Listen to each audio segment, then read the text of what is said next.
reason I came into this practice of yoga was I suffered from slip disc, 3 slip discs, L3, L4 and L5. And my body was I was totally bedridden, and the only way I could walk was probably taking a painkiller and wearing a belt. And that also, if I stood for many hours, like maybe an hour or so, my body would go into shooting pain.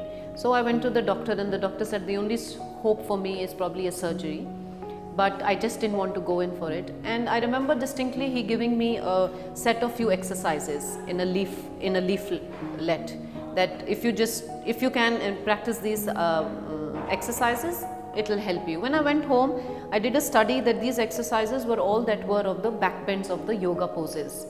And at that point I realized that maybe I should start practicing yoga, and that's the only hope for me. And I started practicing yoga, and I had a teacher. I used to go to a teacher, and he said, don't worry, in 6 months you'll be fine. All you need to do is just have a certain amount of dedication and certain amount of motivation, because this path is very slow. It's not like you take a medicine, a pill, and your pain will go. You will have to bear the pain, but if you do bear it, you'll be very successful. So I went in and started practicing. All the poses that he did were basically back bends and making my abdominal muscles strong. And within, say, about 6 to 8 weeks, I had no pain, and it was amazing.